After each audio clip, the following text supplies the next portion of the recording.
Hubo una mujer que puso la joya maldita más famosa de la historia al cuello de su perro para burlarse de quienes le tenían miedo, y años después tuvo que enterrar a 2 de sus propios hijos. Eso es lo que puede hacerle la riqueza extrema a una persona. No la arruina de golpe, no la destruye en un día. La va consumiendo poco a poco, desde adentro, con una paciencia que resulta casi sobrenatural. Y eso es exactamente lo que vamos a contar hoy. La maldición más cara de la historia humana no vive en tumbas antiguas ni en objetos místicos. Vive en documentos de herencia. Vive en las cláusulas de los testamentos que transforman a sus beneficiarios en blancos perfectos para todo tipo de personas con todo tipo de intenciones. Vive en el momento exacto en que alguien descubre que tiene más dinero del que cualquier ser humano podría gastar en varias vidas. Y que ese descubrimiento, en lugar de liberarlo, acaba de colocarle una carga que no pidió y que no sabe cómo cargar. Las 5 mujeres que vamos a describir hoy lo descubrieron. Cada una a su manera, cada una en su época, cada una en un rincón distinto del mundo. Pero todas llegaron al mismo lugar. Porque lo que nadie te explica cuando heredas una fortuna capaz de comprar naciones enteras es el precio real que viene con ella. La incapacidad de confiar en nadie con sinceridad. El miedo permanente de no saber si la persona que tienes al lado está ahí por ti o por lo que tienes. La responsabilidad aplastante de administrar una riqueza que supera el presupuesto anual de países enteros. Y la soledad, que es quizás el costo más alto de todos y también el más invisible. Cada una de estas historias sigue el mismo camino, con una precisión que resulta perturbadora cuando lo ves desde afuera. Comienza con una promesa enorme, con el tipo de comienzo que parece el inicio de un cuento perfecto. Y termina con tragedias que, cuando las miras en retrospectiva, parecen casi inevitables. Como si el dinero mismo hubiera trazado el mapa hacia la destrucción mucho antes de que cualquiera de ellas pudiera leer las señales. La amarga ironía que vamos a mostrar hoy es esta. El dinero que debía garantizarles seguridad y felicidad fue exactamente lo que garantizó vidas llenas de sospecha, soledad y destrucción. Y ninguna cantidad de ceros en una cuenta bancaria pudo evitarlo. La primera de estas mujeres se llamaba Evelyn Walsh McLean, y su historia empieza en las montañas de Colorado, donde su padre encontró oro. Pero antes de llegar a ella, necesitas entender algo muy importante sobre cómo funciona este tipo de historias. Porque no empiezan con la tragedia, empiezan con algo que parece el sueño más perfecto del mundo. Empiezan con más dinero del que puedes imaginar, con fiestas en los mejores salones del país, con bodas que costaban lo que hoy costaría lanzar una empresa al mercado. Empiezan con el mundo entero a tus pies. Y solo mucho después, cuando ya es demasiado tarde para cambiar nada, la persona que está en el centro de todo eso entiende que cada uno de esos momentos brillantes tenía un precio oculto que nadie se molestó en mencionar. Eso es lo que pasó con Evelyn. Eso es lo que pasó con las 4 mujeres que vienen después. Y eso es lo que vamos a contar, con todos los detalles, sin omitir nada de lo que hace que estas historias resulten tan difíciles de olvidar. Hay 5 historias en este episodio. 5 mujeres con fortunas distintas, en épocas distintas, en países distintos, pero con un final que se parece demasiado al de las demás para ser simple coincidencia. Una mujer que desafió una maldición milenaria y terminó enterrando a su propia familia. Una heredera inglesa cuya fortuna construida sobre décadas de comercio colonial atrajo al hombre más destructor que el dinero puede producir. La niña más rica de América, que pasó de regalar diamantes sin montar como souvenirs en su fiesta de cumpleaños a morir prácticamente sola en una habitación de hotel. La dueña de un imperio naviero que perdió a toda su familia en pocos años y declaró en voz alta que estaba completamente sola en el mundo. Y una mujer que subió desde la nada hasta la cima de la sociedad europea, usando cualquier medio disponible, y que terminó destruyendo exactamente lo que más quería en el proceso. Estas son sus historias. Y si en algún momento mientras las escuchas piensas que el dinero habría resuelto todos tus problemas, presta atención. Porque estas 5 mujeres también lo pensaron. Amigos, Si esta historia les resulta tan impactante como a nosotros nos resultó contarla, suscríbanse al canal y dejen su me gusta. Eso nos ayuda muchísimo a seguir trayendo historias como esta. Ahora sí, empecemos por el principio. Thomas Walsh llegó a América sin nada que no cupiera en una maleta pequeña. Era un inmigrante irlandés en un país que en aquella época recibía oleadas de personas exactamente como él. Gente que había dejado atrás una vida sin opciones en busca de cualquier cosa que se pareciera a una oportunidad. Tenía más coraje que dinero, más determinación que experiencia, y la clase de paciencia que solo desarrollan las personas que han crecido sabiendo lo que es no tener lo suficiente. Durante años, Thomas Walsh buscó su oportunidad en los territorios mineros del oeste americano. Era una vida dura, sin garantías, donde podías pasarte décadas cavando tierra sin encontrar nada que valiera la pena, mientras otros a tu lado sacaban fortunas en cuestión de semanas. Pero Thomas siguió. Y en las montañas abruptas de Colorado, en un lugar donde el terreno era tan difícil que muchos ni se molestaban en explorarlo, encontró lo que había estado buscando. La mina que descubrió resultó ser una de las más productivas de toda una era. Venas de oro y plata que se extendían tan profundo y tan generosamente que durante años vertieron riqueza a una velocidad que habría resultado obscena para cualquiera que no hubiera vivido el hambre que Thomas conocía de primera mano. En el tiempo que tarda una generación en crecer, los Walsh pasaron de no tener nada a tenerlo prácticamente todo. Evelyn nació en medio de ese ascenso. Creció viendo cómo el dinero transformaba cada aspecto de la vida de su familia, cómo abría puertas que antes estaban firmemente cerradas, cómo cambiaba la manera en que la gente los miraba y los trataba. No conoció la escasez, nunca supo lo que era conformarse, pero tampoco conoció la arrogancia fácil de quienes nacen ricos sin haber visto jamás lo que cuesta construir algo desde cero. Porque su padre, Thomas, era un hombre que recordaba perfectamente el olor de la pobreza, y eso lo marcaba en cada decisión que tomaba para su familia. La más importante de esas decisiones fue esta. Thomas Walsh no quería que su hija fuera simplemente rica. Quería que fuera capaz. Así que la educó, y cuando llegó el momento de dar el siguiente paso, tomó a su familia y se mudó de los pueblos mineros de Colorado hasta Washington, capital de la nación, corazón de la política y la sociedad americana. No era un movimiento menor. Era una declaración de intenciones. Los Walsh no eran simplemente una familia con dinero. Eran una familia que quería ocupar el lugar que ese dinero podía comprarles en el mundo más importante del país. Y lo consiguieron. En Washington, los Walsh se convirtieron en protagonistas activos de la vida social y cultural de la ciudad. Thomas usó su fortuna con inteligencia, no solo acumulando, sino participando, conectándose, construyendo el tipo de presencia que el dinero por sí solo no puede comprar. Y fue precisamente en ese ambiente, entre las familias más establecidas de la capital americana, donde Evelyn creció y se convirtió en la joven que eventualmente captaría la atención de toda la ciudad. Fue allí también donde conoció a Edward McLean. Ned, como lo llamaban, era el heredero de un imperio editorial que llevaba el nombre de uno de los periódicos más influyentes de América. Su familia tenía el tipo de presencia en Washington que los Walsh todavía estaban construyendo. Pero en esa ciudad, en ese momento, el dinero nuevo y el dinero establecido se miraban con respeto mutuo, y el noviazgo entre Evelyn y Ned capturó la atención pública de inmediato. Porque lo que prometía esa unión no era solo el amor de dos personas jóvenes, era la combinación de dos de las fortunas más significativas del país.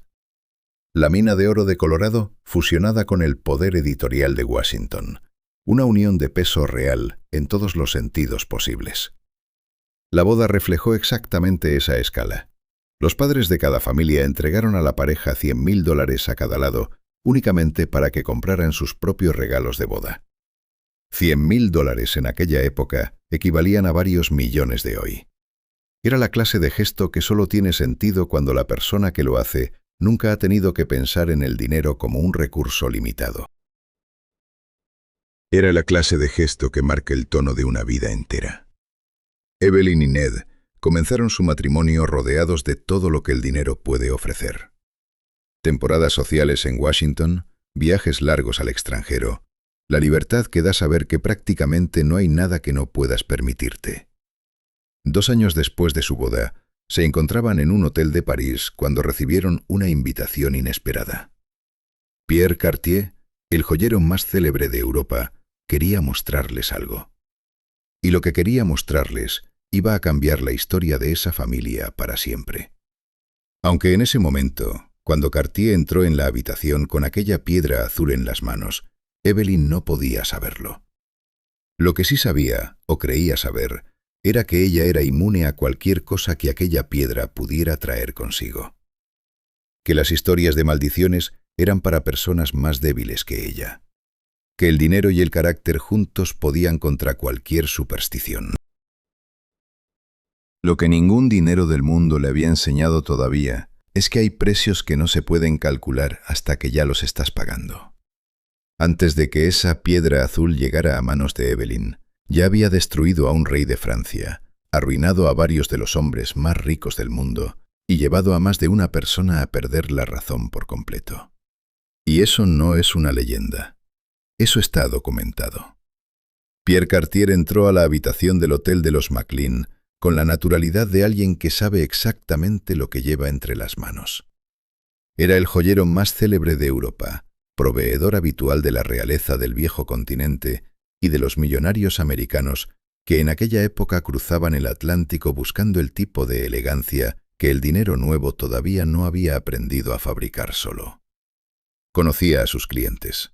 Sabía cómo hablarle a una persona que ya lo tiene todo, pero que todavía no ha encontrado la pieza que la defina.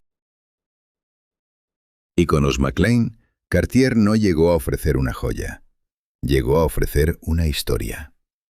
La piedra que colocó sobre la mesa era diferente a cualquier cosa que Evelyn hubiera visto antes. Era un diamante azul. No azul como el cielo, no azul como el agua del mar. Azul como algo que no pertenece del todo a este mundo. Con un color tan raro y tan profundo que parecía tener luz propia en lugar de simplemente reflejarla. Casi 46 quilates. Una talla única, sin nada comparable en el mercado de ningún país. Cuando Cartier lo puso bajo la luz de la habitación, el reflejo que proyectó en las paredes fue el tipo de cosa que se queda grabada en la memoria de una persona para siempre. Y entonces Cartier empezó a contar. El diamante había formado parte de las joyas de la corona francesa. Había adornado a reyes durante generaciones, en una época en que poseer algo así era una declaración de poder tan clara como cualquier ejército. Pero llegó la revolución, y con ella llegaron las guillotinas y el caos. Y en medio de todo ese desorden, la piedra desapareció. Durante décadas no hubo rastro de ella. Nadie supo con certeza dónde había estado ni por cuántas manos había pasado. Y entonces reapareció en Inglaterra, en poder de un banquero llamado Henry Philip Hope, de quien tomó el nombre con el que el mundo la conocería de ahí en adelante. El diamante Hope. Pero lo que Cartier describió a continuación no era la historia de la piedra en términos de quilates y quilates. Era la otra historia, la que seguía a cada dueño como una sombra sin nombre. Los reyes franceses que la poseyeron no terminaron bien, y eso es decirlo con mucha delicadeza. Los millonarios que la compraron después vieron cómo sus fortunas se desintegraban con una velocidad que no tenía explicación racional. Hubo quienes perdieron la salud, hubo quienes perdieron la familia. Hubo quienes, según los registros que Cartier mencionó con la discreción de quien cuenta algo que sabe que suena imposible, pero que tiene los documentos para respaldarlo, perdieron algo mucho más difícil de recuperar que el dinero. Ned Maclean escuchó todo esto y frunció el ceño. Él era un hombre práctico en algunas cosas, y la idea de pagar por una piedra que venía envuelta en esa clase de historial le generaba una incomodidad que era visible desde el otro lado de la habitación. El precio que Cartier pedía era enorme, incluso para los estándares de una familia como los Maclean. $180,000 en aquella época eran el equivalente a varios millones de hoy. No era una compra impulsiva, era el tipo de decisión que requería pensarse con cuidado. Evelyn, en cambio, no frunció el ceño. Evelyn sonrió, porque lo que Cartier estaba describiendo, desde la perspectiva de Evelyn Walsh McLean, no era una advertencia, era una propuesta. Era la piedra más extraordinaria del mundo, con la historia más extraordinaria del mundo, y ella era la persona más indicada para demostrar que todas esas historias eran exactamente eso, historias. La hija de un minero de Colorado que había construido una de las fortunas más grandes de América, no era el tipo de persona que se dejaba intimidar por cuentos de maldiciones europeas. Las negociaciones se extendieron más allá de ese primer encuentro. Hubo idas y vueltas, conversaciones sobre la montura de la piedra, sobre el precio final, sobre los detalles que rodean cualquier transacción de ese tamaño. Ned expresó sus reservas más de una vez.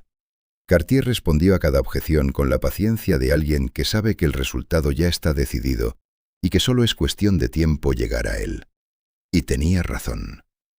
Evelyn compró el diamante Hope, y desde el primer momento en que fue suyo, lo trató exactamente como había prometido tratarlo. Lo llevó a partidos de béisbol como si fuera un collar de poco valor. Se lo puso al cuello de su gran danés para que el perro lo luciera en las reuniones de la familia. Lo mostraba en contextos tan informales y tan deliberadamente mundanos que el mensaje era imposible de malinterpretar. Las historias de maldiciones eran para personas con menos carácter que ella. Evelyn Walsh McLean no le tenía miedo a nada, y tenía una piedra azul de casi 46 quilates para demostrarlo cada vez que alguien se lo preguntara. Lo que nadie en aquella habitación de París había podido calcular es que la vida tiene su propia forma de responder a ese tipo de desafíos. Hay personas que desafían al destino con tanta seguridad y con tanto ruido que uno casi espera que el destino les dé la razón solo por respeto a su convicción. Evelyn era ese tipo de persona, grande en todo, en la risa, en la generosidad, en la manera de ocupar una habitación. Y el diamante Hope en su poder era exactamente la extensión perfecta de esa personalidad, una joya que todo el mundo temía en las manos de la única persona que no le tenía el menor miedo. Pero las tragedias no llegaron de golpe. Eso es lo que hace que esta historia sea tan difícil de sacudirse. No fue un desastre único y devastador del que Evelyn pudiera recuperarse y seguir adelante. Fueron golpes separados, espaciados entre sí, cada uno suficientemente grande para dejarte sin aire y suficientemente distante del anterior para hacerte creer que lo peor ya había pasado. Esa es la parte que resulta más cruel cuando miras el conjunto desde afuera. El primero de esos golpes llegó cuando murió uno de sus hijos. Un accidente. El tipo de tragedia que no tiene explicación ni culpable, claro, que simplemente ocurre y deja un hueco que no se puede llenar con nada. Y cuando Evelyn todavía estaba procesando esa pérdida, llegó el segundo. Otro hijo. También muerto. 2 hijos enterrados en un espacio de tiempo que ninguna madre debería tener que medir. Si en algún momento después de eso Evelyn pensó en la piedra y en lo que Cartier había contado aquella tarde en París, no lo dijo en público. No era el tipo de persona que admitía ese tipo de pensamientos en voz alta. Pero la gente que la rodeaba empezó a mirarse entre sí con una incomodidad que era imposible disimular del todo. Y las cosas no mejoraron. Ned McLean, que había empezado el matrimonio como el heredero brillante de uno de los imperios editoriales más importantes del país, fue derrumbándose hacia un estado que sus contemporáneos describían con palabras cuidadosas, pero cuyo significado era bastante claro.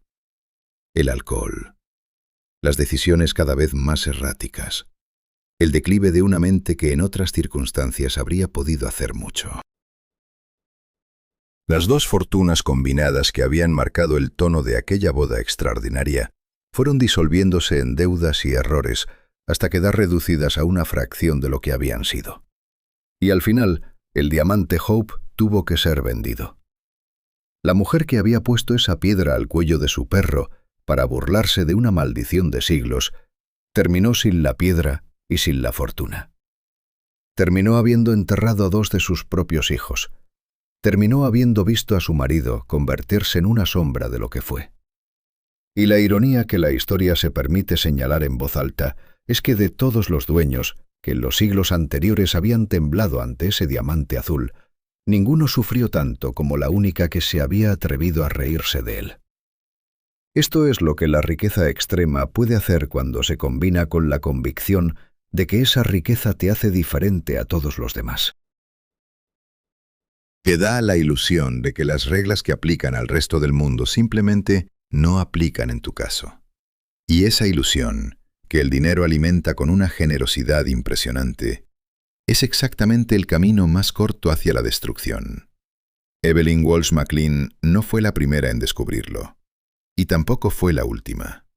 La siguiente mujer de esta historia vivió del otro lado del Atlántico, en una Inglaterra donde la riqueza no venía de minas de oro en el oeste americano, sino de algo más antiguo, más complicado, y bastante más difícil de defender con argumentos morales cuando te sientas a pensarlo de verdad. Su nombre era Catherine, y la fortuna que heredó había tardado varias generaciones en construirse mediante métodos que los comités de ética de cualquier empresa moderna clasificarían en algún punto entre profundamente cuestionable y abiertamente inaceptable. Pero eso no la protegió de nada, más bien al contrario. La fortuna de Catherine no la construyó ella, ni su padre, ni su abuelo. La construyeron generaciones enteras de hombres que entendían el mundo como un lugar donde los recursos existían para ser tomados, y que tomaron los que pudieron, donde pudieron, con la sofisticación suficiente para llamarlo comercio, en lugar de llamarlo por su nombre real. Todo empezó con un bisabuelo llamado Josiah Child, que a mediados del siglo XVII se convirtió en gobernador de la Compañía de las Indias Orientales y monopolizó el comercio con Asia con la delicadeza de alguien que no tiene ningún interés en ser delicado. Los bienes que cruzaban los océanos en los barcos de su compañía no llegaban a sus arcas por azar ni por el libre juego de la competencia. Llegaban porque Josiah Child había construido un sistema diseñado específicamente para asegurarse de que no existiera ninguna otra opción. Los historiadores modernos describen sus prácticas con palabras como agresivas o controvertidas. Si le preguntaras a cualquiera de los pueblos que las sufrieron, probablemente usarían un vocabulario bastante diferente. Con ese dinero, Josiah compró tierras en Essex, y al comprar esas tierras hizo algo que en la Inglaterra de aquella época valía más que cualquier suma de dinero. Se convirtió en un hombre de campo con apellido respetable. En alguien cuya riqueza ya no necesitaba explicarse con barcos y rutas comerciales, sino que simplemente existía, enraizada en la tierra, con la permanencia cómoda de las cosas que llevan suficiente tiempo en un sitio para que nadie pregunte ya cómo llegaron ahí. La siguiente generación añadió más.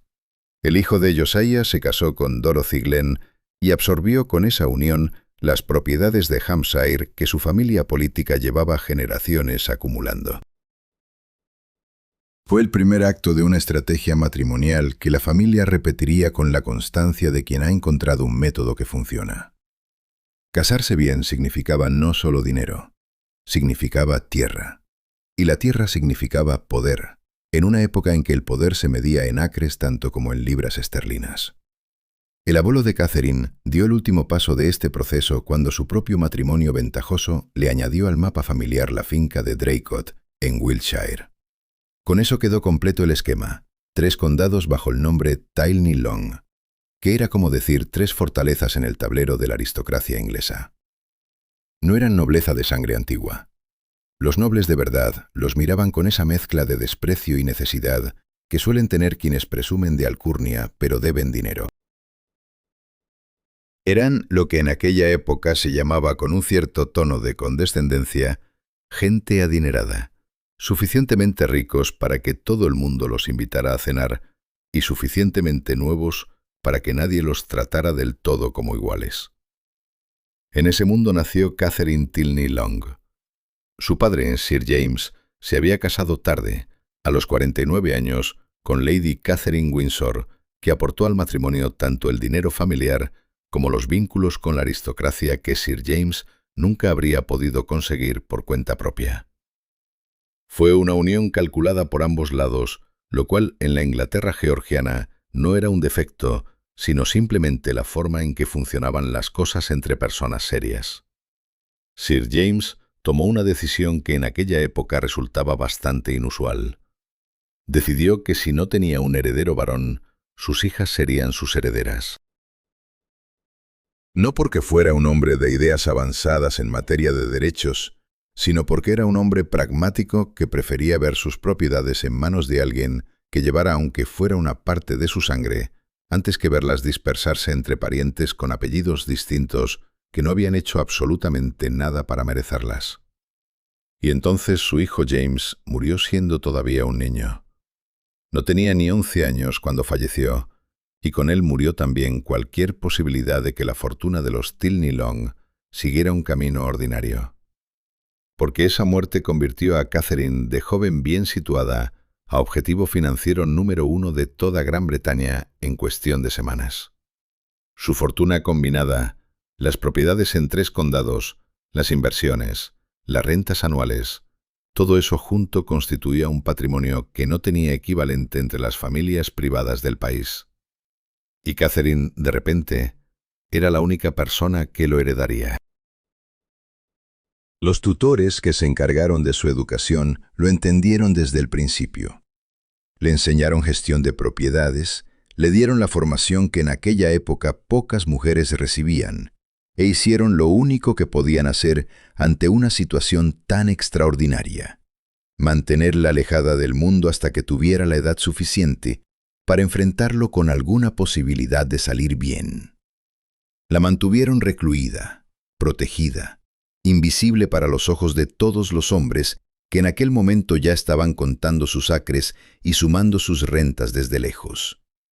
Esa protección duró hasta que Catherine cumplió 20 años, y lo que pasó cuando por fin la presentaron en sociedad fue exactamente lo que cualquiera con sentido común habría podido predecir. El baile donde los tutores de Catherine la presentaron por primera vez a la sociedad londinense fue uno de esos eventos que la gente recordó durante años, no porque hubiera pasado algo extraordinario esa noche, sino por lo que representaba. Porque lo que entró por aquella puerta no era simplemente una joven de buena familia. Era la herencia más codiciada de Inglaterra entera, con vestido de seda y sin la menor idea de lo que la esperaba. La palabra se corrió antes de que la velada terminara, y al día siguiente, la lista de hombres interesados en conocer a la señorita Tilney Long era de un tamaño que sus tutores contemplaron con una mezcla de satisfacción y alarma perfectamente comprensible. Había duques con títulos que sonaban impresionantes y fincas tan hipotecadas que sus acreedores dormían mejor que sus dueños. Había militares recién llegados de las guerras napoleónicas que esperaban que el coraje demostrado en los campos de batalla se tradujera en una ventaja en el terreno matrimonial. Había hombres de todas las categorías posibles, unidos por una sola cosa en común, que el dinero de Catherine les parecía infinitamente más atractivo que cualquier otra característica que Catherine pudiera tener como persona. Entre todos ellos destacó uno que en realidad no debería haber destacado tanto. Un miembro incluso de la familia real llegó a intentarlo. El duque de Clarence, que años después sería rey de Inglaterra, se acercó a Catherine con la determinación de quien está convencido de que su posición compensa cualquier defecto. Y sus defectos, hay que decirlo, eran considerables. Un aspecto que sus propios contemporáneos describían con dificultad para encontrar elogios. Una situación financiera que era un desastre de dimensiones reales. Y 10 hijos que había tenido con una actriz famosa con la que nunca se había casado. El paquete completo. Catherine lo rechazó. Y ese rechazo, que en su momento pareció simplemente la decisión sensata de una mujer joven con criterio, resulta en retrospectiva casi irónico. Porque el hombre que vino después del duque no tenía ni corona ni título especialmente importante. Pero tenía algo que resultó infinitamente más peligroso que cualquier rango nobiliario. Sabía exactamente cómo hablarle a una persona que nunca antes había sentido que alguien la veía realmente a ella y no a su fortuna. William Paul Wesley era sobrino del duque de Wellington, que en aquella época era el hombre más celebrado de toda Inglaterra. Eso le daba cierto lustre de apellido, pero no mucho más que eso. No era especialmente rico, no era especialmente poderoso. Lo que sí era con una precisión que resulta casi admirable cuando lo miras desde la distancia que da el tiempo, era un estudiante extraordinariamente atento del comportamiento humano. Específicamente del comportamiento de personas ricas que no saben si las quieren por ellas mismas. Su estrategia con Catherine fue la siguiente. Mientras todos los demás pretendientes llegaban con sus fortunas en la mano, con sus títulos por delante, con sus propiedades listadas como argumentos de venta, William llegó haciendo exactamente lo contrario. Se mostró indiferente a su riqueza. No de manera obvia, no de la manera torpe en que alguien fingiría no saber que la persona que tiene enfrente es la heredera más importante del país. Lo hacía con la sutileza de quien genuinamente parece estar mirando a la persona en lugar de al patrimonio, y al mismo tiempo la llenaba de atención. De conversaciones que la hacían sentir interesante. De pequeñas muestras de una vulnerabilidad calculada con un cuidado que Catherine, con toda su inteligencia y su educación, no tenía manera de detectar como lo que realmente era. El resultado fue predecible para cualquiera que no estuviera en el centro de esa historia. Catherine se enamoró. La boda se celebró en la iglesia de St. James, ante una audiencia que representaba prácticamente todo lo que importaba en la sociedad inglesa de aquella época. Catherine tenía 21 años y estaba convencida de haber encontrado la excepción, el hombre que la quería a ella y no a lo que ella representaba en un papel notarial. Londres entero observaba la ceremonia con la mezcla de admiración y escepticismo que produce cualquier historia que parece demasiado perfecta para ser verdad. Y en algún punto de esa ceremonia, alguien notó algo que después recordaría con frecuencia. William Paul Wellesley no llevaba el anillo puesto cuando llegó al altar. La primera señal. Pequeña, casi insignificante, perfectamente ignorable en medio de las flores y los vestidos y la celebración de dos familias importantes uniendo sus nombres. El tipo de detalle que solo tiene sentido cuando ya conoces el final de la historia y puedes mirarlo todo hacia atrás desde ahí. Lo que vino a continuación haría que ese anillo olvidado pareciera el menor de los problemas. En menos de 10 años, William Paul Wellesley convirtió una de las fortunas más grandes de Inglaterra en una colección de deudas tan enorme que Catherine tuvo que huir del país para escapar de los acreedores que él había acumulado en su nombre. Los primeros años del matrimonio funcionaron como lo hacen siempre estas cosas, cuando el depredador todavía necesita mantener la ilusión. Hubo hijos, 3 en total: William, James y Victoria. Hubo noches en los mejores salones de Londres. Hubo la apariencia cuidadosamente construida de una pareja próspera y feliz, que encajaba perfectamente en el tipo de historia que la sociedad inglesa de aquella época quería creer. Catherine administraba la casa, criaba a los hijos, confiaba en su marido y no tenía manera de ver con claridad lo que ocurría en las cuentas que él manejaba, porque en aquella época las mujeres casadas no manejaban sus propios bienes. Todo lo que había heredado pasaba automáticamente al control del marido en el momento de firmar el contrato matrimonial. Era la ley. Y esa ley le entregó a William Paul Wellesley acceso completo y sin restricciones a uno de los patrimonios más grandes del país. Lo que hizo con ese acceso no tiene ningún calificativo que resulte suficiente. Las fiestas que organizaba en las propiedades de Catherine no eran simplemente costosas. Eran deliberadamente arruinadoras, como si el objetivo fuera gastar tanto y tan rápido que la enormidad de la fortuna dejara de ser un obstáculo para sus planes. Mandó reformar Wanstead House, la joya de la familia, con la moderación de alguien que lleva toda la vida esperando la oportunidad de gastar el dinero de otro sin ningún límite y sin ninguna consecuencia. Los decoradores llegaban en oleadas. Los materiales eran siempre los más caros disponibles. El resultado fue una casa que sus contemporáneos describían con admiración genuina y que costó construir y reformar una suma que en términos actuales equivaldría a decenas de millones de libras. Y cuando los acreedores empezaron a aparecer, cuando las deudas comenzaron a superar incluso lo que la fortuna de Catherine podía absorber, William encontró la solución que solo puede encontrar alguien con los contactos adecuados y sin el menor escrúpulo. Obtuvo un cargo en la corte del rey, un nombramiento que en términos prácticos le otorgaba algo muy específico y muy valioso: inmunidad frente al arresto por deudas. Era protección legal contra las consecuencias de sus propios crímenes financieros, conseguida a través del apellido de su tío y de la clase de favores que en aquella época circulaban entre hombres poderosos con la misma fluidez con que circulaba el dinero de Catherine. Para entonces ya era demasiado tarde para que ella pudiera hacer nada útil al respecto. Porque lo que William había puesto en marcha no era simplemente un despilfarro irresponsable, era un desmantelamiento sistemático. Cada propiedad fue siendo comprometida o vendida.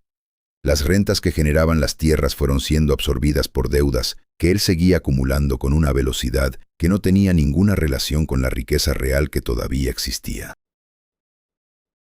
Wanstead House, aquella joya arquitectónica que había costado construir una fortuna, fue desmontada piedra por piedra y vendida en pedazos por una suma que era una fracción ridícula de lo que había valido. La imagen de ese edificio desapareciendo gradualmente, convertido en material de construcción para otras personas, era la imagen perfecta de lo que William estaba haciendo con la vida de Catherine. Y entonces, cuando ya había convertido la fortuna más grande de Inglaterra en un pasivo que amenazaba con no tener fondo, William añadió una última capa de humillación que incluso la aristocracia georgiana, que no era precisamente famosa por sus estándares morales, encontró difícil de ignorar. Instaló a su amante en la residencia familiar, no discretamente, no con la hipocresía elegante que en aquella época era el estándar mínimo para este tipo de situaciones. La instaló abiertamente, en la misma casa donde vivía Catherine, obligando a su esposa a compartir el mismo techo con la mujer que había ocupado su lugar. Era una declaración tan deliberada en su crueldad que varios de los contemporáneos que la documentaron lo hicieron con una indignación que todavía se puede leer entre líneas siglos después. Pero incluso eso no era lo peor que William le había hecho a Catherine. Lo peor fue algo que los médicos de la época registraron con la discreción que el tema requería, pero que los historiadores modernos han documentado con suficiente claridad. William le transmitió a Catherine una enfermedad que no tenía cura en aquella época y que los doctores que la atendieron en los años siguientes identificaron como el origen profundo de su deterioro físico. Había convertido su fortuna en deudas, había destruido su reputación pública con una amante instalada en su propia casa y le había dejado como último regalo algo que comprometía su salud de manera permanente. Para cuando Catherine comenzó a entender la escala completa de lo que había pasado, casi no le quedaba nada con qué pelear. Escapar de William Paul Wellesley requirió de Catherine más valentía real de la que cualquier hombre de su época le habría reconocido. Porque en la Inglaterra de principios del siglo XIX, una mujer casada que decidía separarse de su marido no estaba simplemente tomando una decisión personal. Estaba enfrentándose a un sistema legal completo diseñado para que esa decisión fuera prácticamente imposible, a una presión social que convertía cualquier ruptura matrimonial en un escándalo que recaía siempre sobre la mujer, y a un hombre que controlaba sus bienes, su correspondencia y cualquier recurso que ella pudiera haber querido usar para defenderse. Pero Catherine lo hizo. Regresó a Inglaterra con sus hijos. Inició una separación legal en un momento en que ese proceso era tan inusual y tan complicado que requería el tipo de determinación que sus tutores habían intentado construir en ella durante los años en que la mantuvieron protegida del mundo. Consiguió protección judicial para los niños mediante acciones legales que sus propios abogados describieron como extraordinariamente difíciles de ejecutar. Y estableció una vida nueva en Richmond, modesta comparada con lo que había sido suyo, con sus hijos y sus hermanas, con una renta anual que era la sombra de lo que quedaba de la fortuna familiar después de que William hubiera terminado con ella. William, por su parte, reaccionó a esa independencia recién adquirida de la única manera que sabía reaccionar cuando perdía acceso a algo que quería. Amenazó públicamente con recurrir a lo que llamó medios alternativos si los métodos legales no le permitían recuperar la custodia de los hijos. Todos en Londres entendieron lo que eso significaba. Estaba anunciando abiertamente que estaba dispuesto a secuestrar a sus propios hijos si eso era lo que hacía falta para mantener acceso a cualquier fondo que todavía pudiera estar vinculado a ellos. La paternidad como táctica de extracción financiera, proclamada en voz alta y sin ningún tipo de vergüenza. Catherine colapsó unas semanas después de establecer su nueva vida. Los dolores que empezaron como algo manejable se convirtieron rápidamente en algo que alarmó a los médicos que la atendían. El duque de Wellington, que era el tío del hombre que le había destruido la vida y que evidentemente tenía un criterio bastante claro sobre el carácter de su sobrino, envió a su propio médico personal a atenderla. Ese gesto decía más sobre cómo Wellington veía a William que cualquier declaración pública que pudiera haber hecho. Hubo una mejoría durante 2 días que resultó completamente engañosa. El tipo de remisión que hace que la gente a tu alrededor respire aliviada justo antes de que todo empeore de verdad. Y entonces llegó la recaída, con una intensidad que no dejaba ninguna duda sobre lo que estaba ocurriendo. Los testigos que estaban presentes aquella mañana declararon después que una carta de William había llegado ese mismo día, que Catherine la había leído, y que lo que ocurrió a continuación fue directamente relacionado con esa lectura. Murió rodeada de sus hermanas y de los médicos que habían intentado ayudarla, no de su marido, que eso también importa. William no estaba presente en los últimos momentos de la mujer cuya fortuna había consumido hasta el último centavo disponible. Miles de personas se alinearon en las calles para ver pasar el cortejo fúnebre hasta la iglesia de Draycott. No porque Catherine hubiera sido una figura pública en el sentido en que lo eran los políticos o los militares de la época, sino porque Londres entero había seguido esta historia con la atención que se presta a las tragedias que resultan demasiado injustas para ignorarse. Aquella multitud silenciosa en las calles era el veredicto popular contra William Paul Wellesley, expresado con la discreción que la época exigía, pero perfectamente claro para cualquiera que supiera leerlo. Y entonces ocurrió algo que nadie había anticipado del todo. El Lord Canciller que presidió el caso dictaminó que William Paul Wellesley no obtendría la custodia de los hijos de Catherine. Y la razón que dio para esa decisión era algo que no tenía precedente en la historia legal inglesa hasta ese momento. Lo negó por razones de carácter moral, por la manera en que había tratado a su esposa, por el tipo de hombre que era, documentado y demostrado ante el tribunal con pruebas suficientes. Fue la primera vez en la historia de Inglaterra que un padre fue privado de la custodia de sus hijos por esa razón. Una decisión tan revolucionaria en una sociedad tan profundamente patriarcal, que sus efectos se extendieron durante décadas hacia el futuro, sentando las bases de lo que eventualmente se convertiría en el derecho de familia moderno. Catherine pagó ese precedente con su fortuna, con su salud y con su vida. William Paul Wellesley murió décadas después, mayor, completamente arruinado por las deudas que siguió acumulando sin acceso al dinero de Catherine, en la clase de final que sus contemporáneos describieron con una satisfacción que no intentaron disimular demasiado. La historia de Catherine termina aquí, pero el patrón que describe, el de la fortuna enorme que atrae exactamente al tipo de persona más capaz de destruirla, continúa. Y la siguiente mujer que vamos a conocer en este episodio no vivió en la Inglaterra georgiana ni heredó tierras en 3 condados. Vivió en la América del siglo XX, creció en las mansiones más caras del país y el mundo entero la conoció desde muy pequeña con un apodo que resultó ser el más preciso que alguien pudo haberle puesto. La llamaban la pobre niña rica. Y lo que estaba a punto de pasarle demostraría que ese apodo no era una exageración en ningún sentido. Mientras la Gran Depresión destruía a millones de familias en toda América, una joven de 18 años regaló diamantes sin montar a sus invitados de cumpleaños como si fueran servilletas de papel. Y nadie en aquella sala pensó que eso fuera excesivo. Era noviembre, Hacía frío en Nueva York, y en las esquinas de la ciudad la gente hacía cola para recibir un tazón de sopa caliente. Ese era el contexto. Y en ese contexto exacto, en el salón de baile del Hotel Ritz-Carlton, la élite americana se reunió para celebrar la entrada en sociedad de Barbara Woolworth Hatton, heredera de una de las fortunas más grandes que el comercio americano había producido hasta ese momento. Lo que ocurrió aquella noche merece ser descrito despacio, porque cada detalle cuenta algo distinto sobre la historia que estamos a punto de contar. Las flores solas costaron una suma que en la actualidad equivaldría a casi $1 millón. No las flores del salón completo, solo las flores.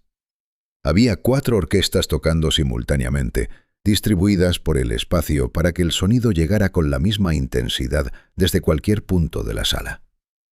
Se sirvieron más de 2000 botellas de champán, atendidas por 200 mozos uniformados que se movían entre los invitados con la eficiencia perfecta de un servicio que había sido ensayado hasta el último gesto.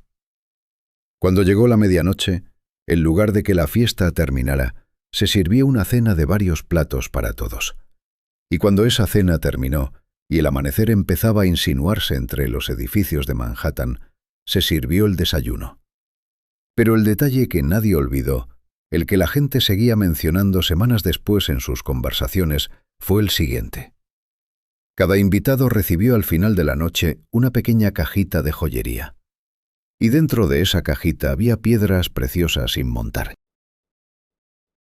Diamantes, esmeraldas, rubíes, zafiros. No como pieza central del evento, no como el gran regalo que justifica toda la velada. Como el detalle de despedida que cada persona se llevaba a casa bajo el brazo al salir, igual que en otras fiestas la gente se lleva una bolsita con caramelos. El coste total de aquella noche fue equivalente a más de $1 millón actuales. En el punto más bajo de la peor crisis económica que América había vivido en su historia moderna. Bárbara apareció en el centro de todo aquello vestida de blanco, radiante, con la clase de belleza que en aquella época llenaba las páginas de las revistas. Y la prensa que cubría el evento ya tenía listo el apodo que la acompañaría durante el resto de su vida. La pobre niña rica. Un apodo que a primera vista parece una contradicción, pero que resultó ser la descripción más exacta que nadie encontró jamás para describir lo que era realmente la vida de Barbara Hatton. Porque aquella noche, mientras las 4 orquestas tocaban y el champán circulaba y los diamantes sin montar cambiaban de manos como si fueran cosa corriente, nadie en esa sala sabía lo que ya había pasado en la vida de esa joven. Nadie sabía lo que le había costado llegar hasta ese momento. Y nadie podía imaginar lo que estaba a punto de pasarle a continuación. Un testigo que estuvo presente aquella noche lo resumió después con una frase que lo dice todo. Dijo que esa fue la noche en que Barbara Hatton entró al mundo. Lo que no dijo, porque probablemente no podía saberlo todavía, es que ese mundo se lo iba a devorar entero. Para entender cómo termina la historia de Barbara Hatton, hay que empezar por el principio. No por el baile del Ritz-Carlton, no por los diamantes sin montar, ni por las 4 orquestas. Hay que empezar por una mañana de su infancia, cuando tenía 5 años, y encontró a su madre muerta en la habitación. Eso es lo que hay en el centro de todo lo demás. Y eso es lo primero que hay que saber. Edna Woolworth era la madre de Bárbara y era la hija del hombre que había construido uno de los imperios de comercio minorista más grandes de América. Los almacenes Woolworth existían en toda la nación, con su modelo de precios accesibles y su presencia en ciudades grandes y pequeñas que había transformado la manera en que la gente normal compraba las cosas que necesitaba. Era una fortuna real, construida sobre algo real, y Edna la heredó con la misma facilidad con que se heredan los apellidos. Pero Edna no era feliz. Su matrimonio con Franklin Hatton, cofundador de una de las firmas de inversión más importantes del país, era la clase de unión que desde afuera parecía perfecta y desde adentro era otra cosa completamente distinta. Franklin tenía lo que sus contemporáneos llamaban con elegante evasión una vida social muy activa, que era la manera de describir en aquella época que un hombre casado buscaba afecto en lugares que no eran su hogar. Edna lo sabía. Y Edna, encerrada en una mansión llena de objetos caros y vacía de la cosa que más necesitaba, encontró su propio consuelo donde pudo. Lo que ocurrió exactamente la mañana en que murió es algo que la familia nunca quiso investigar con demasiada profundidad. Las versiones oficiales hablaron de complicaciones médicas. Los rumores que circularon entre quienes conocían bien a la familia apuntaban a algo más oscuro. Algunos dijeron después que la familia pudo haber ejercido algún tipo de influencia para que el caso no se examinara con demasiado detalle. Lo que sí quedó documentado es que Bárbara, a los 5 años, entró a la habitación de su madre y encontró lo que encontró. Esa imagen nunca la abandonó. No a los 10 años, no a los 20, no a ninguna edad. Su padre, Franklin, era brillante en los mercados financieros de una manera que resultaba casi sobrenatural. Tomó decisiones de inversión en momentos exactamente correctos, incluida una desinversión masiva justo antes del gran colapso bursátil que arruinó a millones de americanos, que multiplicaron la herencia de Bárbara hasta convertirla en una de las fortunas privadas más grandes del mundo en el momento en que ella llegó a la mayoría de edad. Pero como padre, Franklin era emocionalmente tan presente como un mueble de decoración. Estaba en la casa a veces. Eso era todo lo que podía decirse de él en ese sentido. Su nueva esposa, la mujer que entró a llenar el espacio que había dejado Edna, fue vista desde el primer momento por quienes conocían a la familia como alguien que había evaluado la situación con ojos muy prácticos y había tomado una decisión muy conveniente. Bárbara fue enviada a vivir con distintos familiares. Pasó periodos en la mansión de 60 habitaciones de sus abuelos maternos en Long Island, donde el lujo era tan abundante que resultaba invisible, y el afecto era tan escaso que eso también resultaba invisible de otra manera. Su abuelo Frank Woolworth la llamaba su princesa y le compraba todo lo que podía comprarse. Pero su salud fallaba y el tiempo que podía dedicarle era cada vez menos. Su abuela sufría un deterioro mental que le hacía estar presente en el cuerpo pero ausente en todo lo demás. Quienes conocieron a Bárbara de niña la describían siempre con las mismas palabras: imaginativa, melancólica, solitaria. Una niña que podía pedir cualquier cosa material y recibirla ese mismo día, y que sin embargo pasaba horas mirando por las ventanas de esas mansiones enormes, con la expresión de alguien que busca algo que no sabe exactamente cómo nombrar. Eso es lo que produce una infancia así. No infelicidad simple y fácil de identificar. Produce una clase de vacío específico, del tipo que no se llena con nada que el dinero pueda comprar, pero que lleva a la persona que lo carga a intentar llenarlo con todo lo que el dinero puede comprar, una y otra vez, durante toda una vida, sin ningún éxito duradero. Bárbara fue enviada a los mejores colegios. Recibió la educación que correspondía a alguien de su posición. Y ninguna de esas cosas cambió en lo más mínimo lo que llevaba dentro desde aquella mañana a los 5 años. Esa herida estaba ahí, debajo de los vestidos caros y las lecciones de idiomas y los viajes al extranjero, tan presente y tan silenciosa como siempre. Y cuando llegó el día en que por fin la presentaron en sociedad, con aquel baile extraordinario en el Ritz-Carlton, lo que entró por aquella puerta no era solo la heredera de una de las fortunas más grandes de América. Era también una joven que llevaba años sin saber si alguien la quería a ella o a lo que ella representaba en un documento notarial. Y esa duda, que el dinero había instalado en ella desde muy pequeña y que el dinero nunca iba a poder resolver, estaba a punto de tomar el control de cada decisión importante que tomaría durante el resto de su vida. Los hombres que se acercarían a Bárbara Hatton en los años siguientes lo sabían. No todos de manera consciente, pero lo sabían. El primer marido de Bárbara Hatton llegó a su vida no por casualidad, sino por una operación diseñada con la precisión de alguien que sabe exactamente lo que está haciendo.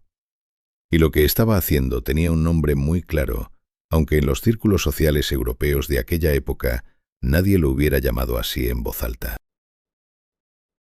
El príncipe Alexis Midivani Era miembro de una familia georgiana que había hecho de los matrimonios con herederas ricas algo parecido a una especialidad profesional. Su hermana rusa Dana, a quien todos llamaban Rusi, era la pieza clave del mecanismo. Rusi se movía entre la alta sociedad europea con la agilidad de alguien que conoce el valor exacto de cada relación y no pierde el tiempo con las que no tienen potencial. Cuando Rusi identificó a Barbara Hatton como objetivo, la maniobra fue clásica en su ejecución.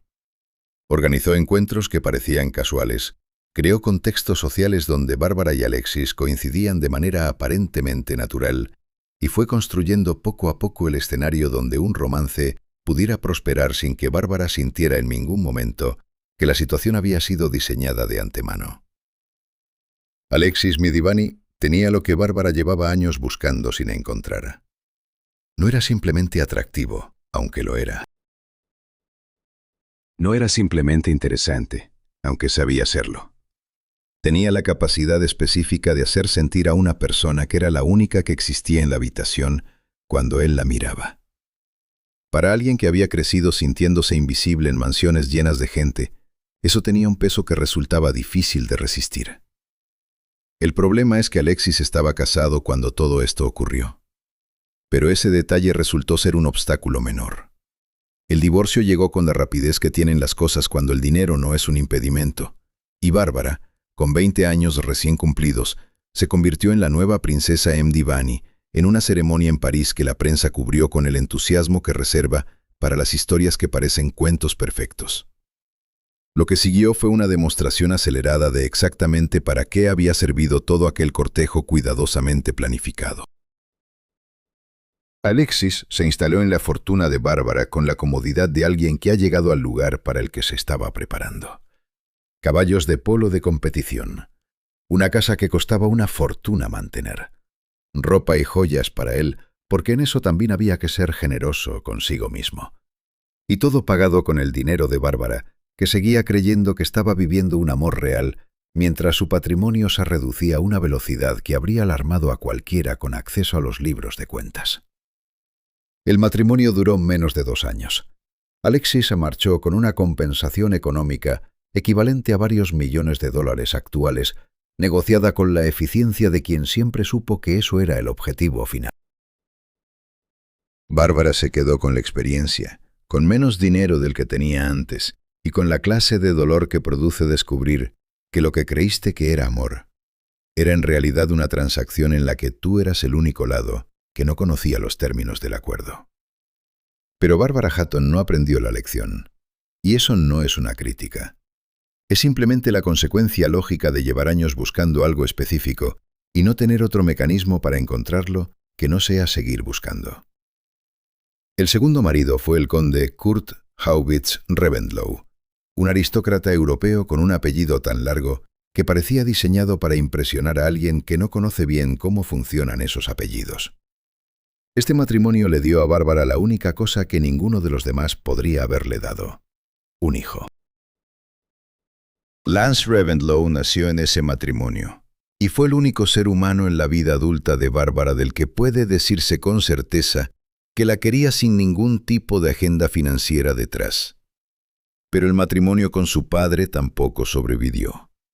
La separación costó otra suma considerable, y Bárbara volvió a empezar. El tercero fue la pieza más llamativa de toda la colección: Cary Grant, uno de los actores más famosos del mundo en aquella época, una de las caras más reconocidas del cine americano. La prensa los llamó de inmediato con un apodo en inglés que jugaba con las palabras para combinar la idea del dinero de ella con el nombre de él. Y ese apodo viajó por el mundo con la velocidad que tienen los chistes que resultan demasiado perfectos para no repetirse. Era una unión de 2 tipos de fama distintos, y el mundo los miraba con la fascinación que produce cualquier historia que parece demasiado grande para ser real. Pero detrás de las apariencias, Bárbara se sentía exactamente igual que siempre: invisible, opacada. Esta vez no por un cazador de fortunas, sino por algo diferente y de cierta manera más doloroso: por la propia magnitud de la persona que tenía al lado. Cary Grant no necesitaba su dinero. Eso era verdad. pero su carrera lo necesitaba a él completamente. Y en ese reparto de prioridades, Bárbara ocupaba el lugar que quedaba libre. Se divorciaron sin pedirse nada económicamente, lo cual era una novedad. Pero eso no hacía que el fracaso doliera menos. Y así siguió. 4, 5, 6, 7. Cada matrimonio con su propia versión del mismo problema central. Bárbara buscando el tipo de presencia y de amor que no había tenido desde niña. Encontrando siempre algo distinto a eso. Pagando siempre el precio de esa diferencia, a veces en dinero, siempre en algo más difícil de contabilizar. El séptimo y último matrimonio terminó cuando Bárbara tenía 51 años. Para entonces ya no era la misma mujer que había entrado al Ritz-Carlton vestida de blanco, con el mundo entero como posibilidad. Era algo más frágil, más cansado, más pequeño. Y la fortuna que en su juventud parecía inagotable había demostrado, matrimonio a matrimonio, gasto a gasto, que ninguna fortuna es realmente inagotable. Lo que vendría a continuación sería la última fase de su historia, y era la más oscura de todas. Cuando el séptimo matrimonio de Bárbara Hatton terminó, lo que le quedaba no era simplemente menos dinero del que había tenido. Era una versión de sí misma tan distinta de la joven que había brillado en aquel baile, que resultaba difícil creer que fueran la misma persona. Los años habían dejado su huella de maneras que el dinero no podía ocultar ni reparar. Bárbara había desarrollado una dependencia hacia ciertos medicamentos que empezó de manera casi imperceptible durante los años del embarazo y el parto de su hijo Lance, cuando los doctores los recetaban con una liberalidad que hoy sería impensable. Pastillas para dormir, pastillas para calmar la ansiedad, pastillas para atravesar los días que de otra forma resultaban demasiado difíciles de soportar, sin algo que suavizara los bordes más duros de la realidad. Con el tiempo esa dependencia creció hasta convertirse en algo que controlaba sus días de manera mucho más profunda de lo que ningún médico o persona cercana a ella estaba dispuesta a reconocer en voz alta. Y cuando esos medicamentos se mezclaban con el alcohol, que también había entrado en su vida con la misma discreción con que entran las cosas que eventualmente se vuelven imposibles de ignorar, el resultado eran noches que terminaban de maneras que sus asistentes cubrían con el mismo tipo de silencio discreto con que se cubría todo lo demás en la vida de Bárbara Hatton. Hubo varios episodios que estuvieron cerca de terminar de manera permanente. Hubo un coma. Hubo noches en que las personas que la cuidaban no estaban seguras de si llegaría al amanecer. Y cada vez que eso ocurría, había suficiente dinero para que los médicos correctos llegaran a tiempo, para que la historia no llegara a los periódicos, para que la situación se resolviera sin demasiado ruido público. El dinero, que no había podido comprarle amor, ni felicidad, ni paz, sí pudo comprarle silencio. Y durante un tiempo, eso tuvo que ser suficiente. Su colección de propiedades repartidas por el mundo siguió existiendo durante esos años, aunque a un ritmo de reducción constante que era difícil de ignorar si prestabas atención a los números.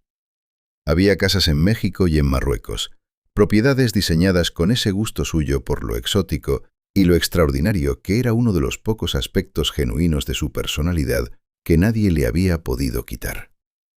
Las joyas seguían ahí, incluyendo piezas que tenían historia propia y valor suficiente para financiar vidas enteras de personas ordinarias. Y Bárbara seguía gastando con la misma desconexión entre el gasto y sus consecuencias que había tenido siempre, como si alguna parte de ella nunca hubiera podido convencerse del todo de que el dinero podía terminarse. Pero el golpe que quebró lo que quedaba llegó de una dirección que nadie pudo haber previsto con ninguna cantidad de cautela o de planificación. Su hijo Lance murió en un accidente de aviación. Lance Reventlow era el único vínculo real que Bárbara había tenido en su vida adulta con algo que no tuviera precio. Era el único que la quería sin ningún cálculo detrás.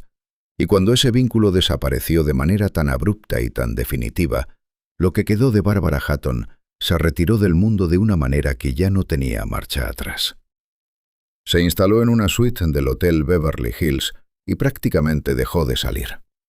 El mundo exterior, que durante décadas la había seguido con esa mezcla de fascinación y crueldad que reserva para las personas que tienen todo y no son felices, dejó de existir para ella de manera funcional. Su visión se fue deteriorando. Una lesión en la cadera la dejó con un dolor crónico que hacía que moverse fuera difícil y a veces imposible. El peso de su cuerpo cayó a niveles que alarmaban a los pocos médicos que todavía tenían acceso a ella. Y sin embargo, seguía siendo generosa con cualquiera que se acercara a visitarla, regalando dinero y objetos de valor a personas que, en muchos casos, habían aparecido en su vida precisamente porque ella todavía era capaz de esa generosidad. Cuando murió de un ataque al corazón en esa suite del Hotel Beverly Hills, los informes que salieron en los días siguientes sobre el estado de su fortuna resultaron tan impactantes como cualquier otra cosa que hubiera ocurrido en su vida. De una de las fortunas privadas más grandes del mundo, de una herencia que en el momento de su mayoría de edad equivalía a cientos de millones de dólares actuales, lo que quedaba era una suma que cualquier familia de clase media habría considerado insuficiente para cubrir los gastos de un mes. La niña que había regalado diamantes sin montar como souvenirs de cumpleaños murió esencialmente sola y esencialmente sin nada. Y la ironía más brutal de toda su historia no es esa cifra final en la cuenta bancaria. Es que el vacío que llevó dentro durante toda su vida, el que la infancia había instalado en ella aquella mañana a los 5 años, nunca pudo llenarse con nada de lo que el dinero podía ofrecer. Ni los diamantes, ni las propiedades en 3 continentes, ni los 7 maridos, ni las 4 orquestas del Ritz-Carlton. La siguiente historia que vamos a contar ocurrió en un mundo completamente distinto al de Barbara Hatton. Más grande, más poderoso, con una escala que hace que incluso la fortuna Woolworth parezca algo modesto en comparación. Pero la herida que está en el centro de esa historia, la soledad que ningún dinero pudo curar, es exactamente la misma. El padre de Christina Onassis llegó a Buenos Aires con $250 en el bolsillo y se convirtió en uno de los hombres más ricos del planeta.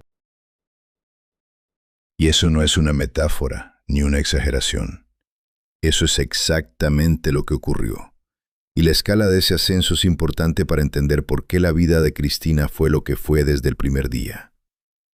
Los abuelos de Cristina habían prosperado durante generaciones en Esmirna, una ciudad portuaria del Mediterráneo donde el comercio y las culturas distintas convivían con la naturalidad de las cosas que llevan mucho tiempo en el mismo lugar. Tenían negocios, tenían posición, tenían el tipo de vida estable que se construye con paciencia y que parece demasiado sólida para romperse. Y entonces llegó la guerra, y el fuego, y el desastre que en pocos días convirtió todo lo que habían construido durante generaciones en cenizas y en el estatus de refugiados huyendo hacia Grecia con lo que podían llevar encima. De esas cenizas emergió Aristóteles Onassis. Llegó a Argentina siendo un joven sin nada notable a su favor, excepto una energía y una determinación que sus contemporáneos recordarían décadas después como algo fuera del ordinario. Trabajó como telefonista mientras estudiaba comercio en las noches. Descubrió el negocio del tabaco y lo entendió de una manera que pocos habían entendido antes. Se hizo millonario antes de cumplir 25 años.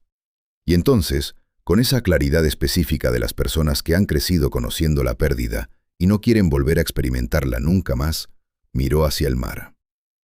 Los barcos eran la clave de todo.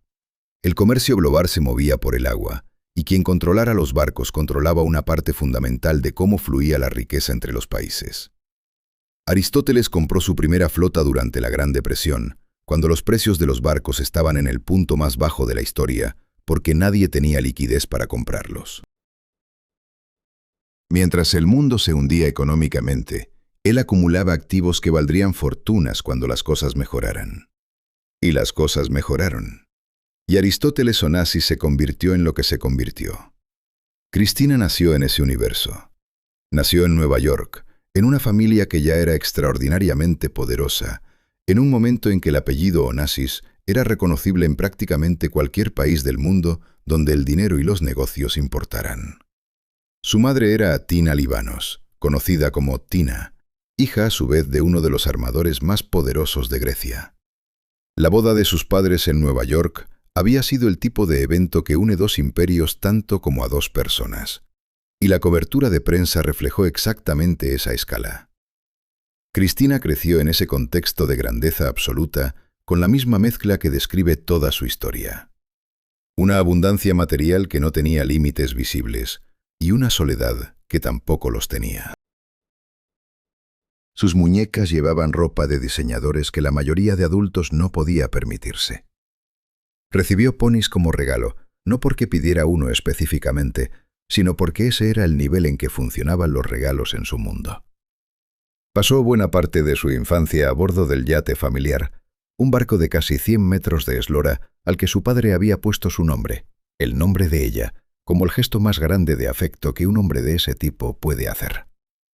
Aristóteles la llamaba su niña de oro. Era un apodo que sonaba a amor genuino. Y probablemente lo era. Pero también era la clase de amor que viene con expectativas enormes incorporadas. El tipo que te dice lo mucho que significas para alguien, al mismo tiempo que te muestra la magnitud de lo que se espera de ti. Y el problema era que Aristóteles casi nunca estaba. Su padre era un hombre consumido por su propio imperio. Las negociaciones, los viajes, las decisiones que involucraban flotas enteras y contratos con gobiernos. Tina, su madre, era una mujer que prefería la vida social de la alta sociedad a cualquier cosa que requiriera quedarse quieta en un lugar durante demasiado tiempo. Cristina, con toda esa riqueza rodeándola, navegaba en un mar de lujo sin nadie que le enseñara realmente a navegar.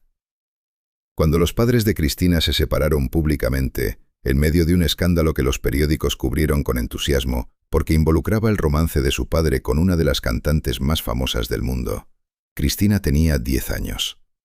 Y esa ruptura fue el tipo de cosa que una niña de 10 años no tiene herramientas para procesar con ninguna cantidad de ponis, ni de yates, ni de muñecas con ropa de diseñador. Estudió en los mejores colegios de varios países.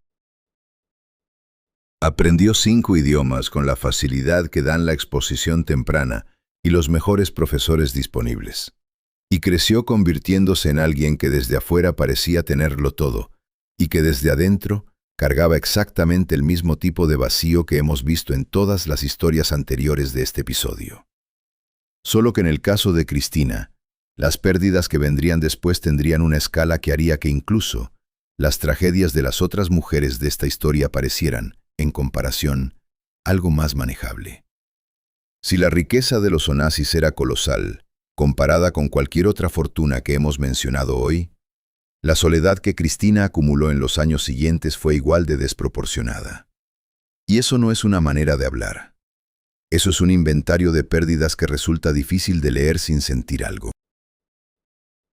El primer matrimonio de Cristina ocurrió cuando tenía 20 años, con un promotor inmobiliario americano que era 27 años mayor que ella. Lo eligió con la velocidad y la energía de alguien que lleva años esperando una salida del universo en que creció y que cree haber encontrado finalmente a la persona que puede ofrecérsela. Su padre, Aristóteles, lo vio de otra manera.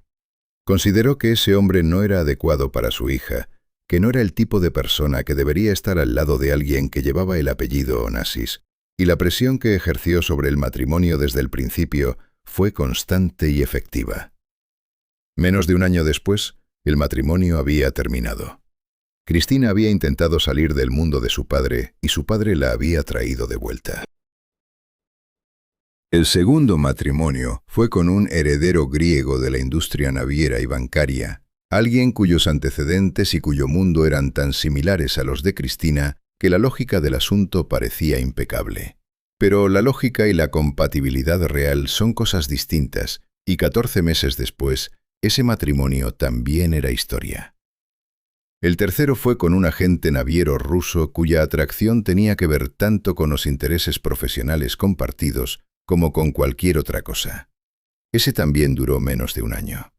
Y entonces llegó Thierry Roussel, un heredero farmacéutico francés que llegó a la vida de Cristina en un momento en que ella tenía más de 30 años y cargaba con el peso de 3 matrimonios fallidos y de algo mucho más importante que eso. Porque entre el segundo y el cuarto matrimonio, la vida de Cristina había sido golpeada de una manera que ningún dinero del mundo puede amortiguar. Su hermano Alexander murió en un accidente de aviación. Era el único hermano que tenía, y era también la única persona en el mundo con quien Cristina compartía exactamente la misma historia desde el principio. Los mismos padres, el mismo yate, el mismo apellido, la misma infancia de lujo y soledad. Con Alexander murió también la posibilidad de ser comprendida por alguien que lo entendiera todo sin que hubiera que explicar nada. Un año después su madre Tina falleció también, y poco tiempo más tarde su padre Aristóteles, el hombre que había construido todo ese imperio desde $250 en un bolsillo vacío, murió a su vez. Cristina declaró en voz alta, ante las personas que estaban con ella en ese momento, que estaba completamente sola en el mundo. No era una frase dramática para impresionar a nadie. Era una descripción literal de su situación. En pocos años había perdido a su hermano, a su madre y a su padre. Y había heredado un imperio que nadie le había pedido permiso para pasarle. Fue en ese estado, con todo ese peso encima, como Cristina Onassis llegó al cuarto matrimonio con Thierry Roussel. Lo que buscaba en esa unión era lo que había buscado en todas las demás, con la diferencia de que esta vez la necesidad era más urgente y la vulnerabilidad era más profunda que en cualquier momento anterior. Thierry le dio a Cristina la única cosa que ninguno de los otros tres había podido darle: una hija, Athena. Y Cristina, que había pasado toda su vida adulta buscando a alguien que la quisiera sin cálculos, encontró en esa niña exactamente eso: un amor sin agenda. El único tipo de amor que nadie podía comprar, ni vender, ni negociar. Pero el matrimonio con Thierry tenía un secreto que Cristina todavía no conocía. Y cuando lo descubrió, fue el tipo de traición que no solo rompe una relación.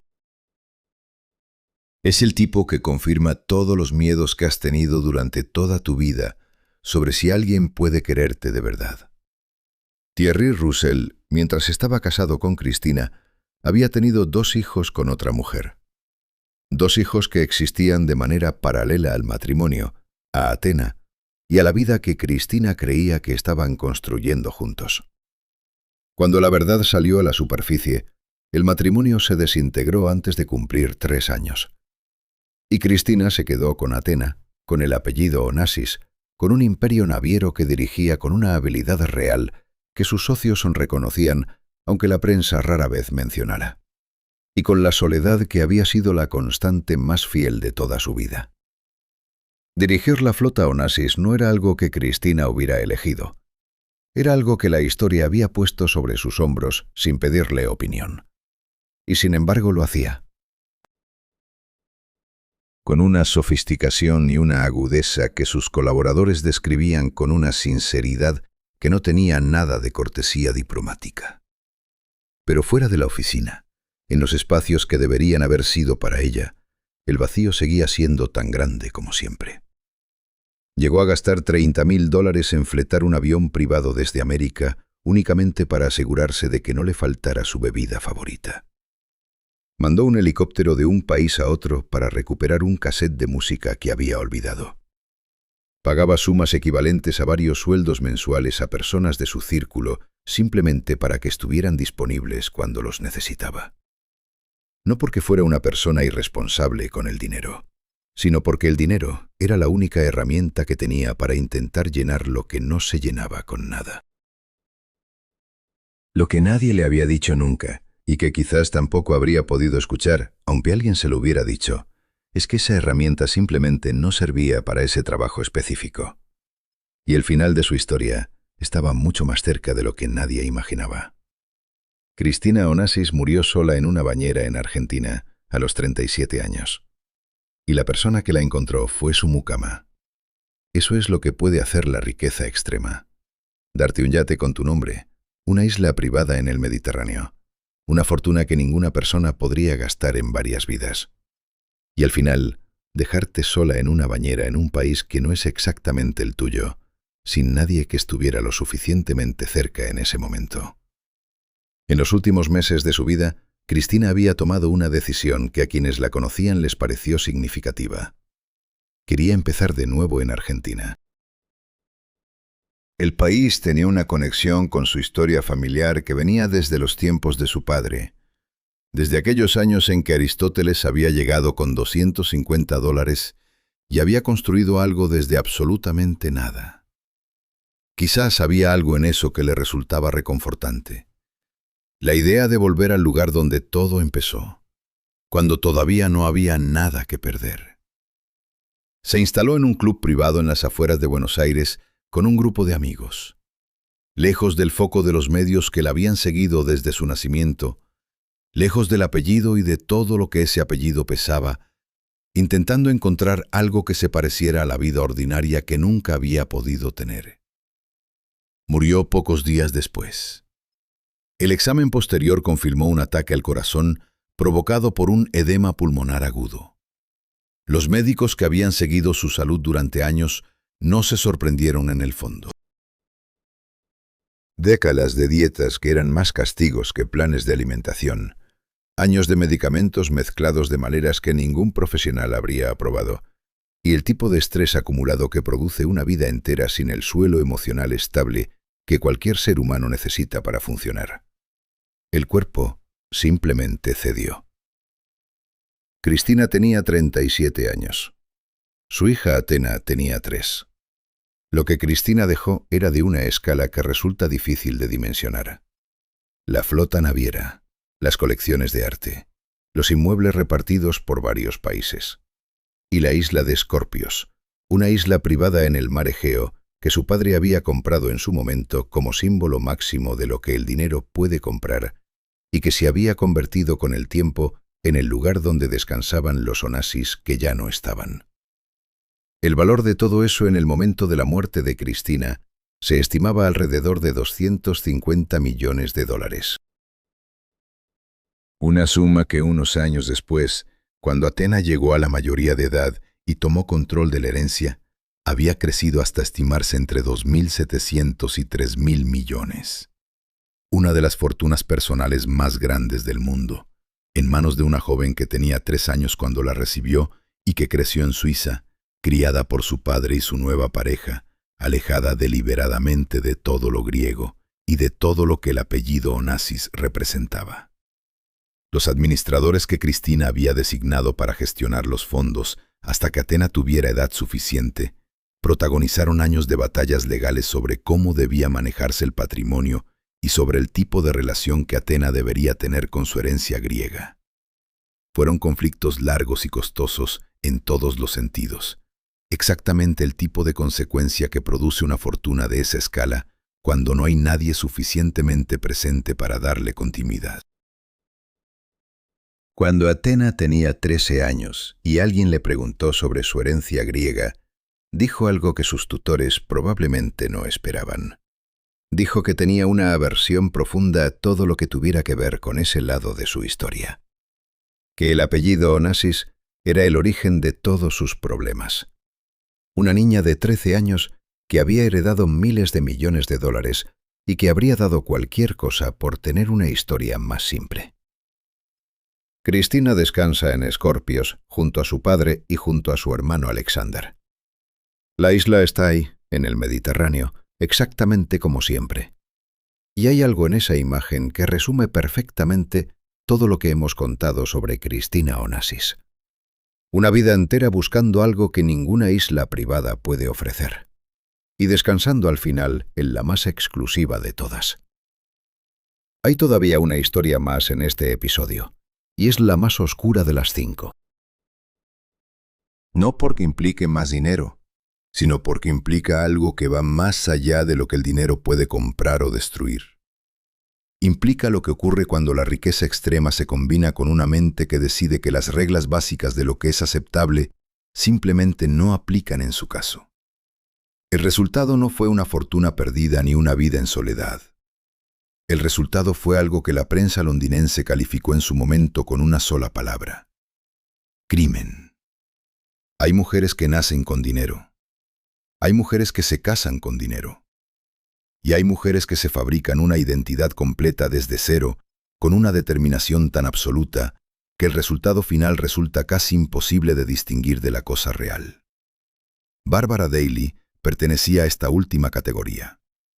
Y lo que construyó con esa determinación fue tan brillante por fuera y tan inestable por dentro, que cuando se derrumbó de una manera que nadie que la conociera pudo olvidar jamás. Nació el 28 de septiembre de 1921 en Manhattan, sin ninguno de los privilegios que tenían las otras mujeres de este episodio. Su padre era un telegrafista que soñaba con una vida diferente a la que tenía y que un día, cuando Bárbara tenía 11 años, tomó la decisión de no continuar. Se quitó la vida. Dejó deudas sin pagar, dejó una madre que comenzó a derrumbarse mentalmente y dejó a una niña de 11 años con una herida que nadie podía ver, pero que estaba ahí desde ese día en todos y cada uno de los pasos que dio durante el resto de su vida. Lo que Bárbara tenía a su favor era algo que el dinero no puede comprar, porque o lo tienes o no lo tienes. Era extraordinariamente hermosa, con ese tipo de belleza que detiene conversaciones, y tenía un ingenio tan veloz y tan cortante que podía construir o destruir una reputación con la misma facilidad y en el mismo tiempo que tarda alguien en terminar una frase. Esas dos cosas juntas son una combinación poderosa. Y Bárbara lo sabía, y lo usó. Llegó a las páginas de las revistas de moda más importantes de la época. Se movió entre pintores, fotógrafos y hombres adinerados, con la fluidez de alguien que ha estudiado el mapa del territorio con mucha atención y sabe exactamente qué camino tomar en cada momento. Cada relación era una oportunidad. Cada evento social era una posición desde la que poder avanzar. Bárbara Daly no estaba navegando por la alta sociedad. La estaba escalando con la concentración de alguien a quien no le queda otra opción. Y entonces vio a Brooks Bakeland. Brooks era todo lo que Bárbara necesitaba que fuera. Atractivo de una manera que encajaba perfectamente con la imagen que ella estaba construyendo. Con el tipo de presencia que produce la seguridad de alguien que nunca ha tenido que preocuparse por el dinero. Y portador de uno de los apellidos más respetados de la historia industrial americana, porque su abuelo, Leo Bakeland, era el hombre que había inventado la baquelita, el primer plástico sintético del mundo, el material que había transformado la fabricación de prácticamente todo lo que existía en el siglo XX y que había generado una fortuna de las que no se olvidan. El abuelo de Brooks había cambiado el mundo, y eso daba al apellido que Brooks llevaba un peso específico, el tipo de peso que Bárbara Daly valoraba con una precisión que habría resultado impresionante si no hubiera sido tan calculada. El problema era que Brooks no mostraba señales particulares de querer casarse con Bárbara. Era atractivo y tenía el apellido correcto, pero también tenía sus propios planes y sus propias prioridades, y Bárbara no estaba en ellos de la manera que ella necesitaba. Así que Bárbara tomó una decisión. Anunció que estaba embarazada. No lo estaba. Eso quedó claro después. Pero el anuncio funcionó exactamente para lo que fue diseñado. Brooks, sintiéndose obligado por una situación que creía real, aceptó casarse. La boda fue rápida y se celebró en California, antes de que cualquier verificación posible pudiera complicar el plan. El matrimonio se construyó sobre ese engaño inicial, como se construye un edificio sobre una grieta en los cimientos. Puede sostenerse durante mucho tiempo. Puede incluso parecer sólido desde afuera. Pero la grieta siempre está ahí. Y lo que creció dentro de ese matrimonio, despacio al principio, y luego con una velocidad que resultaba imposible de detener, fue algo que ni el dinero de los Bakeland, ni todos los contactos sociales que Bárbara había acumulado, podría haber contenido para siempre. Porque el hijo que tuvieron juntos, Anthony, llegó a este mundo con todo el privilegio que el apellido Bakeland podía ofrecer.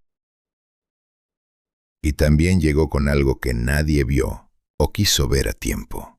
Y cuando ese algo finalmente se mostró en toda su magnitud, la historia de esta familia tomó un camino que ningún dinero del mundo podía haber cambiado.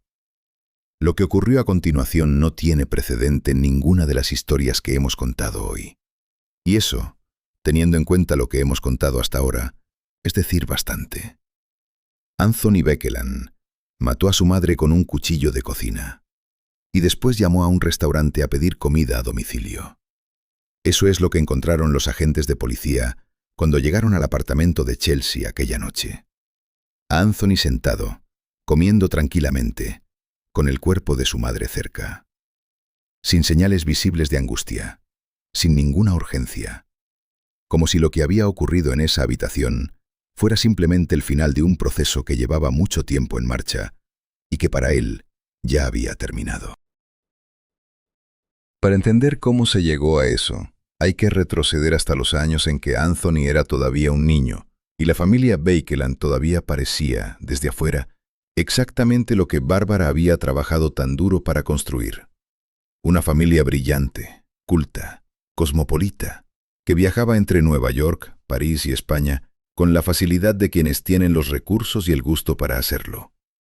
Brooks perseguía ambiciones artísticas a medio gas. Bárbara se reinventaba como escritora e intelectual. Organizaba cenas en su apartamento de París donde recitaba sus poemas a invitados que aplaudían porque era lo que correspondía hacer en esa sala.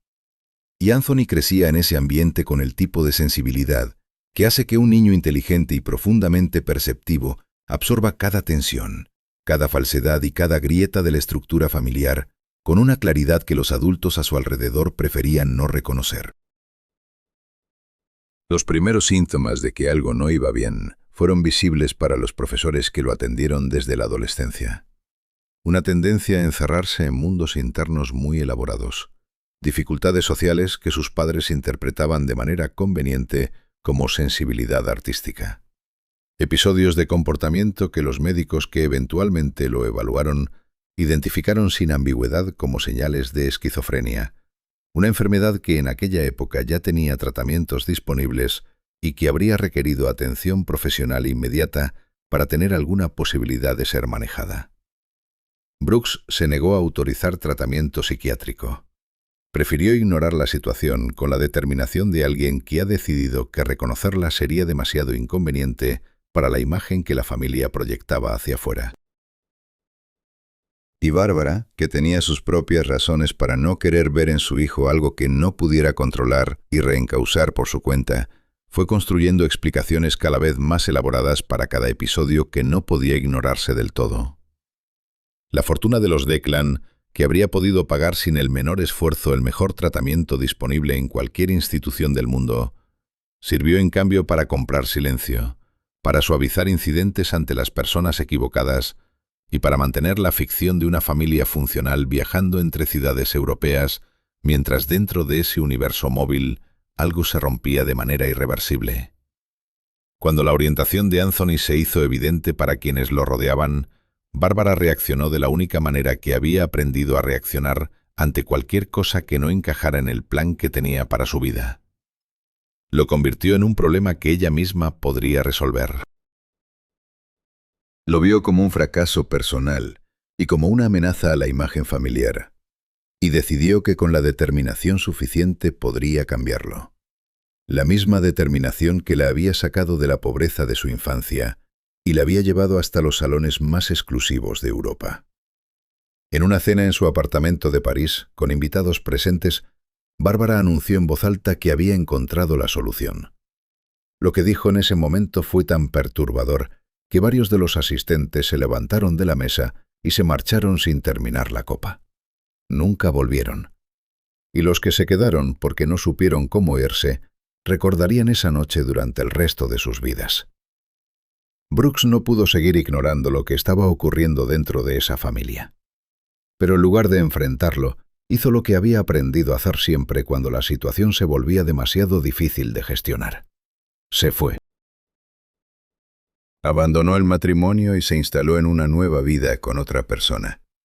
Y con ese abandono, eliminó el único punto de contrapeso que todavía existía, por débil e inconsistente que hubiera sido, en la relación entre Bárbara y Anthony. Lo que siguió fue una espiral que se fue estrechando durante años. Los episodios de violencia de Anthony contra su madre aumentaron en frecuencia y en intensidad. Hubo un intento de empujarla bajo un vehículo en movimiento. Hubo un intento de estrangularla. Y cada vez Bárbara perdonaba, retiraba cualquier denuncia que hubiera podido presentar y volvía a atraer a Anthony hacia el mismo espacio cerrado, donde los dos seguían destruyéndose mutuamente. El dinero y las conexiones sociales de los Bakeland suavizaban cada incidente ante las autoridades con la eficiencia que tienen esas cosas cuando hay suficientes recursos disponibles para que los problemas desaparezcan antes de que se formalicen. En noviembre de aquel año, madre e hijo compartían un pequeño apartamento en el barrio de Chelsea, en Londres.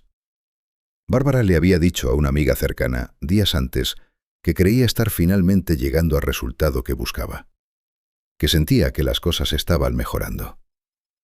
El 17 de noviembre, Anthony mató a su madre con un cuchillo de cocina. Ella tenía 51 años. Lo que los agentes de policía encontraron al llegar al apartamento esa noche fue la imagen que resume mejor que ninguna otra cosa todo lo que esta historia tiene de perturbador. Anthony, en estado de aparente calma, comiendo la comida que había pedido a domicilio después del crimen, sin mostrar ninguna comprensión visible de la permanencia de lo que acababa de hacer. Cuando hablaba con los agentes, mezclaba recuerdos coherentes con afirmaciones que revelaban que su contacto con la realidad era, en ese momento, prácticamente inexistente. Hablaba de su madre como si pudiera volver en cualquier momento. El juicio que siguió no fue largo en términos de resultado. Los médicos que evaluaron a Anthony confirmaron lo que cualquier profesional que lo hubiera examinado años antes también habría confirmado. Tenía esquizofrenia. Llevaba años teniéndola. Y el tratamiento que habría podido cambiar el curso de esa enfermedad había sido negado sistemáticamente, primero por negación, luego por conveniencia, luego simplemente porque ya era demasiado tarde para que cambiara nada. Fue internado en Broadmoor, la institución psiquiátrica de máxima seguridad de Gran Bretaña.